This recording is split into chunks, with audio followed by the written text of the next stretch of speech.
So listen, we just had the press conference from Geneva, from the Swiss. We have this sort of a reprieve on the trade deal with the United States and China. Sitting here in Brussels, sitting in Athens, what does that tell you about what the United States is trying to achieve? And do you think that puts us closer towards some kind of resolution with the United States? First of all, it's great to be with you. I think that the news are positive. It's a positive development, the one that we're seeing. Obviously, we will have to study the details of any agreement, as we plan to do in the Eurogroup and the ECOFIN meetings with my colleagues at the EU Council.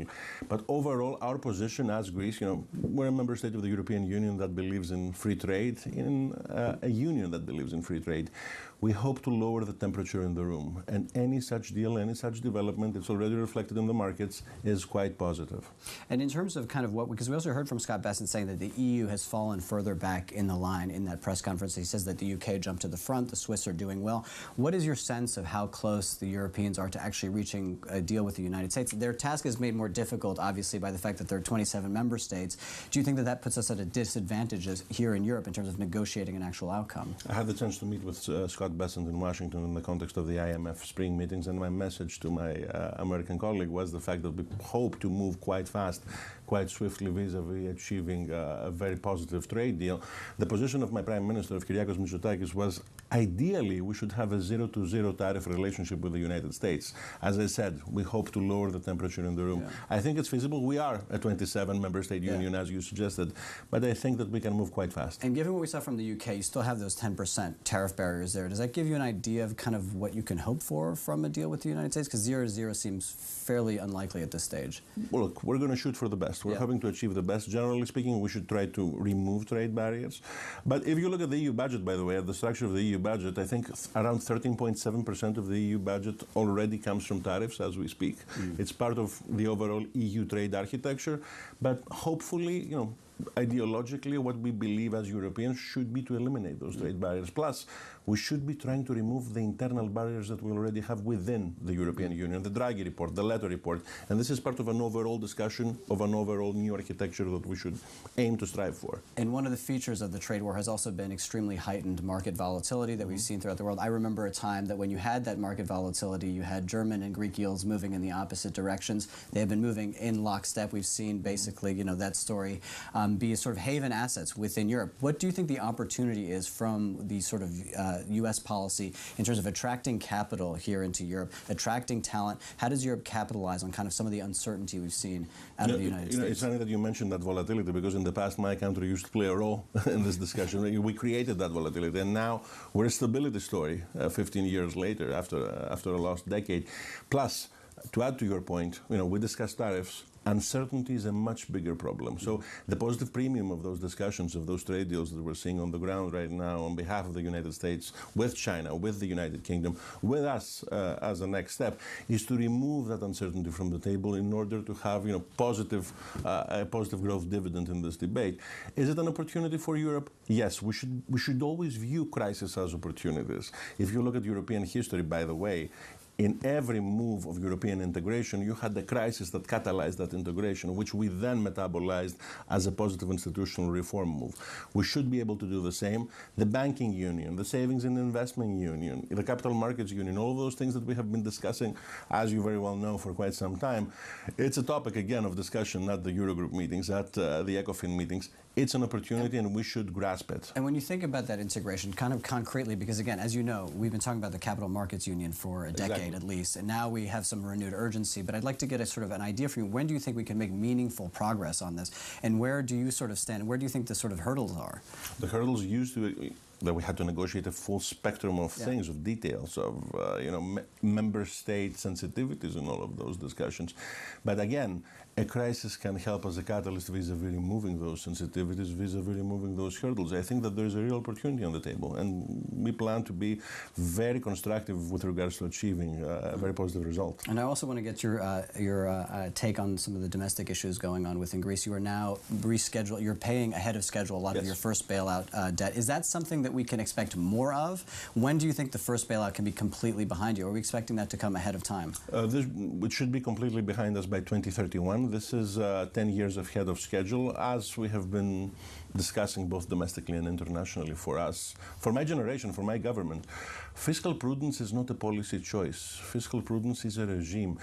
After having a very difficult decade, a lost decade, we lost 24 points of GDP.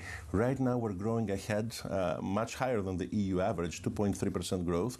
We had a headline surplus. 6 countries in the EU had a headline surplus. We were one of the 6. And we plan to continue de-escalating our debt. We don't plan to pass the bill to the next generation as all the previous generations in Greece did. And in this context, we hope to create positive tailwinds, even if we see negative headwinds in the international economy. And part of the contributor to that surplus that you had, that a surprise surplus that you had last year, ahead of that was quite ahead of what anybody had anticipated, was a drive to basically deal with tax evasion, to collect taxes. Again, is this something that we can expect more of going forward? And what is it going to mean budgetarily? Do you expect more surpluses in the future? And how big, do you have an idea of how big that shadow economy is and how much revenue could be there for you? The first point would be that the expectation for the next primary budget surplus for next year, for this year, is 3.2%. So overall, we hope to achieve primary budget surpluses in all future scenarios. Second, if you look at studies that were conducted on behalf of the IMF in the previous years, the shadow economy was calculated to be in the ballpark figure of 30%. In the past, it was even 40%. In the last IMF study that calculated the shadow economy in Greece, the number was 15%. And right now, it's even lower. We plan to lower it further using digital technologies to capture tax evasion. We managed to do that and achieve the budget surplus that you mentioned before. We had a VAT gap. We have a value-added tax in Greece. Half of that VAT gap is already captured by our smartly shaped policies. We hope to do more. Overall, I would say digitization is a success story for Greece. If you look at our government platform, gov.gr, it has more than 2,000 services offered digitally. And I've talked to a lot of finance ministers over the last couple of months, and as you can imagine, the focus has been on trade. And I just want to return to that just for a moment. Do you have an idea, do you have your arms around how damaging this could be to the trade war is to the Greek economy, or is it still too early to say? Because every finance minister I've spoken to the last few months said that basically it's incalculable now. Do you have an idea of what the damage to the Greek economy could be? I adhere to the position that it's extremely difficult to calculate the effects. The primary level effects in Greece, if you look at them, they are limited. We have less than 5% of our exports. 4.8% of our exports go to the United States. It's less than 1% of our GDP. But it's a huge flow for trade. But it's a huge flow for, we're a maritime nation. It's a huge flow for trade. We're primarily worried about the second order effects. What would happen, for instance, if the American economy moves into a recessionary or even to a stagflationary environment? What happens if you have a recession in certain European markets which directly interact with the Greek economy? All of those things worry us. This is why we believe that we should remove as much as we can the heat from the room. And one of the topics that you'll be discussing today will be, no doubt, the defense plans within Europe in terms of dealing, and Greece is one of the sort of highest spending nations in terms of GDP in the NATO commitment, above 3%. The Trump administration would like to see 5%. Do you think that we need to get to a world where we're closer to 5% rather than 2%? And is there an avenue to get there without European joint debt? And where do you sort of appraise the debate on the question of joint debt for defense in Europe? Well, I would say, first of all, that for us, defense spending was not a policy choice per se. For us, it was geographic destiny. It was one of the things that we had to focus on and invest on many generations before. And we're hoping to do it better in the future with more spillover effects in the economy. There were certain Bloomberg reports in the past which underlined that Greece was not spending the defense amounts in the maximum spillover effects capability that it could. We hope to do more of this. For us, that would be a growth dividend. But overall, the treatment of defense spending as it currently takes place in the context of the EU Council, I think, is positive.